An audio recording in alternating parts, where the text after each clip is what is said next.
Hi, welcome to Cloverdale Farm County Park. My name is Patty Trasferini. I'm the program coordinator here. You're here on a virtual tour of the park itself and the visitor center. I kind of wanted to start with some of the history of the farm to begin with.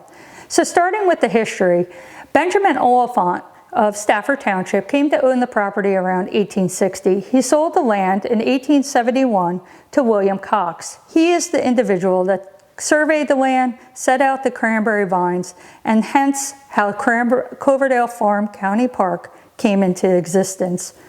Cloverdale, over the years, has changed ownership. When William Cox sold his property, he sold it to Sarah and Wilhelmina Holman.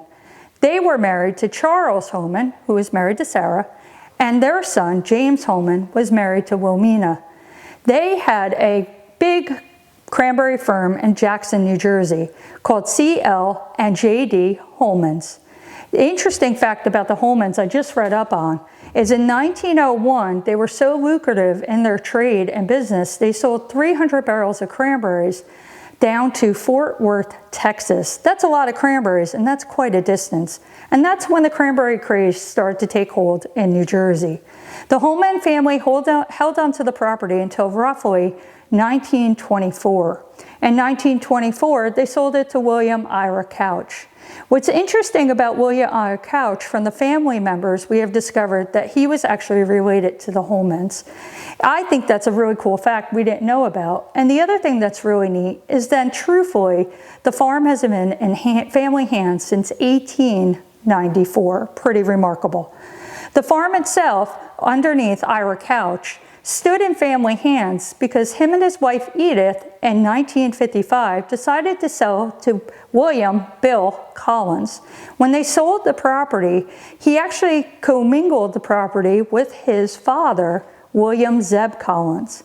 When they mixed the property in 1960, the property came one complete piece. That included Joseph Collins' property, also known as Grandfather's Bog, we call it today, which is our natural land trust parcel a little further back in the woods, and Cloverdale Farm County Park. Now, Bill operated and worked the operations of the Cranberry Farm, and he also worked as a bus driver because he needed extra money. The thing that amazes me about Bill is one of his quotes. It was featured in the Asbury Park Press in a piece called "Not All Berries Are Bogged." And he actually reflects on his history. His history of the farm, as quote, goes back to 1927. He was 1 year old when he came to the bogs here at Cloverdale in 1928. He worked those bogs and seen the growth over the years. He started simply with his family's bogs and built up to an additional 18 acres of land. With his time here, Bill has built an affinity for cranberry industry, but more importantly, for the history of Barnegat. That's why after his last harvest in 1999, his wife, Kathy, had to make a decision in his passing of 2000 as what to do with the property. She knew Bill wouldn't be happy with the realty corporations taking hold of the land and seeing development. Bill would want it preserved. With the backing of a few Barnegat Township Committee members and advocates in the community, they spoke to Freeholder Bartlett. When they got Freeholder Bartlett on the grounds, he fell in love with the property as much as we have. In 2004, we were able to acquire the land as Ocean County Green Acres Funds and Ocean County Natural Lands Trust property to be preserved today for a beautiful park to take a hike in. The cranberry grows on a 6-foot-long vine. On that vine, there is actually uprights, which will eventually produce the flower, and once pollinated, becomes the cranberry.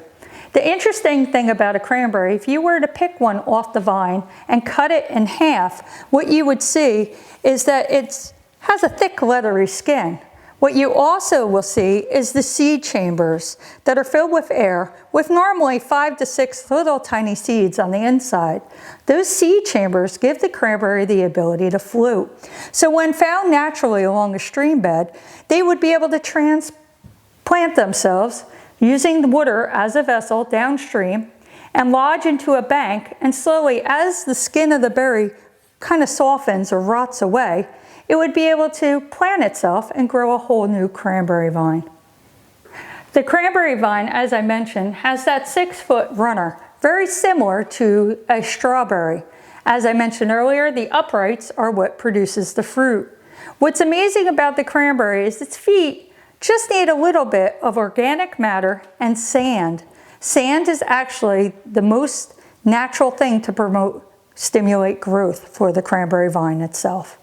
The cranberry has different seasons like any kind of crop.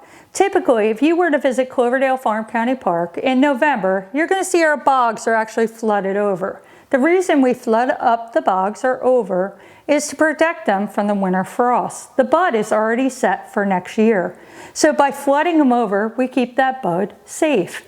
However, in wintertime, oftentimes the growers will actually sand their bog, as you see in this demonstration of the dump truck on the bog. The thing that's interesting with more milder winters we're getting, cranberry growers are having a harder time sanding the bogs. So they have, in New Jersey, adopted a process of actually sanding their bogs using a barge or a small boat. So what happens is they would put 2 to 3 inches of sand on the bog, and as the bog pretty much, the ice melts, the sand will coat evenly the vines. And again, that stimulates growth. In the spring, come April, we flood down the bogs. The bogs, which were dormant underneath the water, are red in color. In about 2 weeks, you'll start to see the vines turn a nice, vibrant green color. After the vines are green, they'll start to regrow and they'll spring up those uprights we talked about earlier. With the uprights, they'll begin to flower late May and June.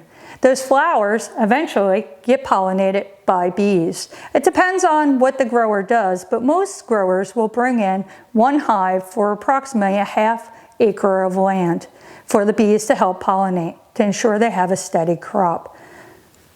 In summertime, the berries actually form.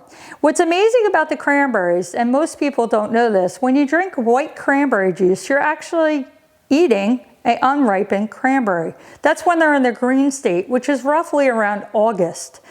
White cranberry juice is just added sugar to it, and it was actually an Ocean Spray marketing when they added more sugar because they had an overproduction of crop that season. Most of the time, by the end of September, you can see this nice little blush color forming on the berry itself. And then normally, by late September into early October, the berries will be ready to pick. As I was mentioning, the autumn harvest typically takes place in September through October. At Cloverdale Farm County Park, we're a dry harvest, so we're a little different than the picture shown here. In the picture shown, this is actually a wet harvest, which most people are familiar with. During the wet harvest, they basically flood the bogs and they allow the cranberry vines to float to the surface. And they corral them up a conveyor belt and into a truck to send them in for processing. So the American cranberry has an interesting namesake. Its name actually derived from the crane. As you can see in this picture, the crane looks very similar to the flower. If you look at the beak, it looks like the stamen of the flower, and the folds of the petal look like the head and neck of the crane. It is believed that earlier settlers called it a craneberry with the E. Later, when the English came to settle the area, the E was removed, and the modern-day cranberry, as we know it, came into existence. In James Rosner's book, Land of Virginia, he first documents the Native Americans actually standing on shores with bark cups of cranberries greeting the ships as they came ashore. It was a symbol of peace by the Lenape tribes and Algonquin tribes. What's really interesting is that the wild cranberry was easily harvested. It was picked up during the September and October when the berries were ready to cultivate and made into dyes used in municipal purposes, as well as being made into pemmican. Pemmican is the equivalent of a modern-day protein bar. Essentially, it's ground up berries mixed with some dry meat and fish and some added fat for protein. So cranberries became so popular by the seafarers. Typically, we know sailors as limeys, in particular because they ate limes. What's really amazing is those limes, by the time you left Florida and came up our coast, were actually rotten. So they needed another source of vitamin C. Well, lo and behold, the cranberry. So you could buy a 100-pound barrel and actually be able to take your transatlantic voyage across the sea back to Europe and have no problems with scurvy. The other thing that was happening about that time, since the cranberries were so prized by seafarers, that basically in 1789 they had to make an act to preserve the cranberries native in New Jersey. It was an act that basically said if you weren't the property owner or you were found on state land in between June 1st and October 10th picking somebody's berries or stealing their vines, you would have to pay 20 shillings as an offense fee. So mostly cranberries were handpicked until roughly the late 1890s where scoops were invented. The way a scoop typically worked is you could hold the handle of a scoop and go down low over the vines and you would catch the berries. So again, you would go down really low, scoop up, and the berries would drop into the box-like structure. There was different types of scoops. As you can see, this model, which is from Kelly's Bog, with the big K and the number, was a way they would actually monitor who was using their scoops, because they were a commodity at that time. They're very expensive to make and to maintain. There was also scoops like this one that you see up top. There's different scoops, and most of the scoops were used very much the same way. In 1920, as a way to kind of make the harvest process go faster, a mechanical dry picker was actually invented. The first dry picker was known as the Matheson Picker that was invented.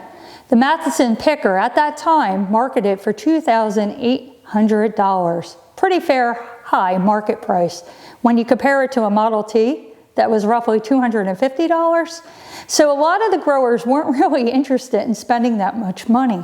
However, this requires two people. The two-person team would be the driver, who would walk behind the machine, which is self-propelled, and a person to run the bags or the box off the back of the picker. The way this picker worked, as I mentioned, self-propelled, so it walked forward, and basically the tines on the picker were rotating combs. They would sweep up, grab the cranberries, drop them into a conveyor belt on the back, which would convey them up into the bag and box that you currently see. A recent donation that we received is actually this cranberry scoop. When I saw it, I realized it's not like a typical New Jersey scoop that I just showed you with the single handle. It's a double scoop style handle. When I did some research, we found very interesting. This scoop was actually a transition piece. The harvest I showed you is meant to go into a bog that's dry. This scoop instead would go into a slightly flooded cranberry bog. The scoop was built to be in the hands like so, and the person operating the scoop would walk behind and scoop the berries that would be floating on the surface of the water. But it wasn't the wet method that everybody's familiar with today in the ocean spray commercials. The wet harvest method, which most people are familiar with, actually was invented, believe it or not, in 1960, which to me took forever to invent. The harvest is slightly different. It requires riding on an agitator, as they call it, which is basically a water wheel which would rake over the vines when they're flooded and shake the vines, producing the cranberry, as we mentioned earlier, giving it the ability to float. When those cranberries floated, they would go up to the surface and be corralled into a small area with a boom, then go up the conveyor belt into a truck. Interestingly, the dry harvest berries we just talked about in dry harvest, those were sold in the produce section as fresh fruit, where the wet harvest typically were made into canned sauces and juices. Welcome to Cloverdale's packing house. This is the fun part. So Cloverdale Farm County Park has a packing house which we believe dated back to the Holman era. When Ira Couch came on the scene, he had bunkhouses here so that at night they could watch for the frost. Over time, the packing house was modified to be actually a place where the cranberries were brought in for sorting, separating, and processing before it was actually brought down to either pen producing, which is used to be on West Bay Avenue in Barnegat, where the Mosquito Commission is today, or actually out by the railroad at Barnegat railroad station. The history of the cranberry sorter, which you see next to me, has a really remarkable kind of past.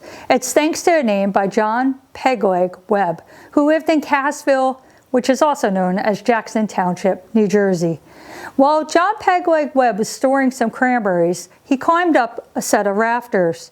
When he climbed up the ladder, he slipped and his leg let go. And what he noticed is as the box tipped, the berries, which are sound, known as healthy, bounced down the rungs of the ladder. The berries that were unsound splat and stood still. From that point in time, the first cranberry separator in our nation was invented. It was invented by a then resident of Cassville, but also New Brunswick, D.T. Stanford.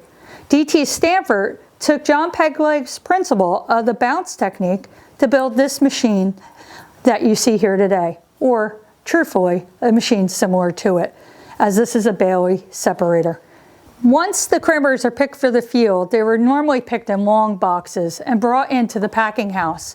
In the packing house, there would be a machine like this, which its initial job is to blow off the chaff. When I say chaff, I'm referring to leaves and other debris that might have got mixed in with the cranberries. The box is poured into the top of the machine, and basically there's a tumbler that blows the chaff off the berry before it transfers them to a conveyor belt that you'll see in a second.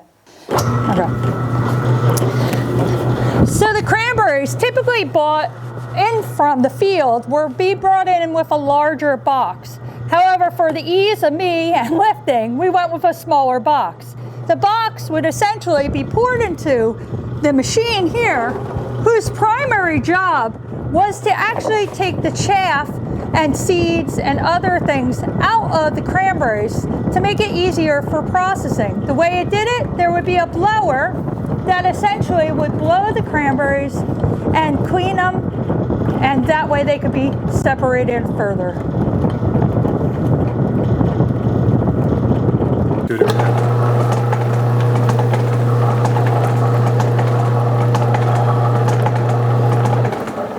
The conveyor basically brings the cranberries back upwards to the top. Once it reaches the top of the machine, the berries will drop down and then go through a series of bounces and rungs. At that point, the sound berries are separated from the unsound berries.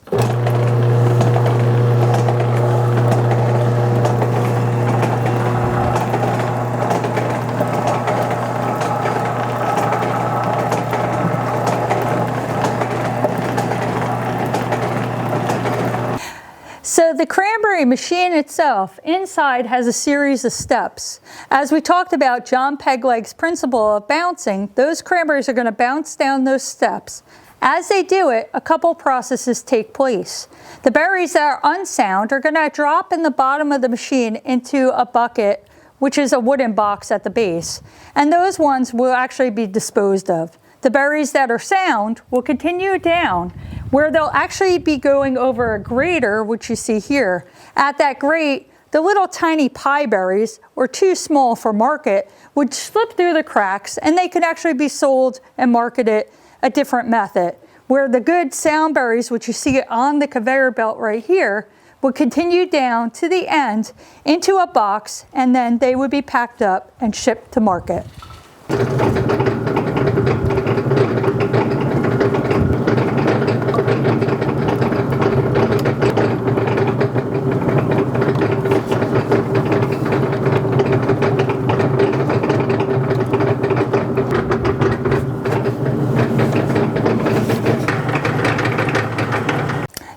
Days of hand picking, oftentimes immigrant families would come in from Philadelphia, and I truly mean families. They would have infants all the way up to teenagers with them.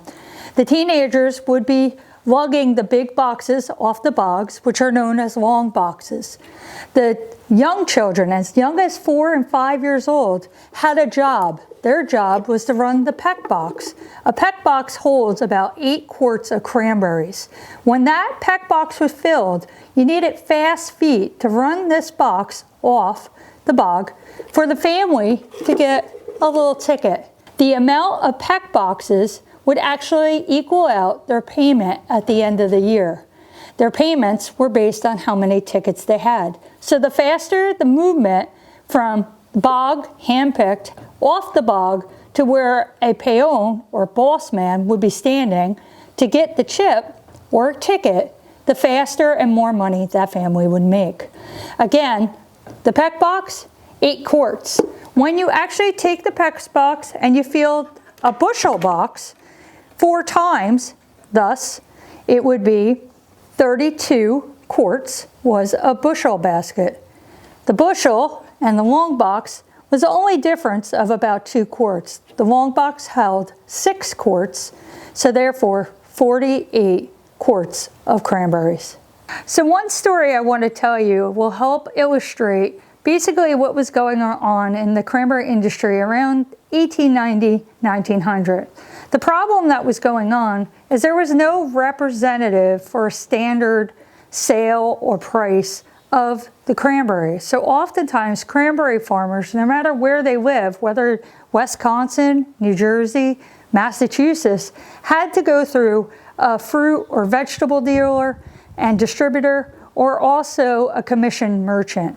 And sometimes they got the short end of the stick. There's one story in particular I want to mention, and it's from the book Cranberry, Hard Work and Holiday Sauce by Stephen Cole and Winnie Gifford. That article kind of outlines what was going on. So the storyline that goes, and it's a true tale, was a Massachusetts grower, thinking he was doing right, sold to a distributor that had a location in New York City. Well, the Massachusetts grower got a check, and that check was pretty small. He wasn't too happy with it, so he didn't cash it. But his brain started to go, and he had an idea. That idea was very simply to go instead to New York City. And he disguised himself as a local merchant looking to buy produce for his market. So he inquired with that person who he never met face to face for some potatoes, some onions, and those gorgeous cranberries that he saw. And well, those cranberries were pretty expensive, and the dealer was pretty hard stuck on his price. He refused to budge. And finally, he said, take it or leave it. Well, the cranberry grower was pretty smart. He said, I'll do you a favor, I'll take them all. And out of his pocket, as he acted to get his money, he pulled a letter that told him how much the cranberries were going for, as well as that check. Well, let's just say that dealer that was supposedly willing to help the grower, his face was red as a cranberry. In 1900, the Wisconsin growers were going through the same thing that Massachusetts and New Jersey growers were going through. Unscrupulous people willing to sell their cranberries for a profit, but not give the growers the money they deserve. So in 1906, a group of growers hired Arthur Cheney. His sole job was trying to find a way to sell cranberries and make them more marketable.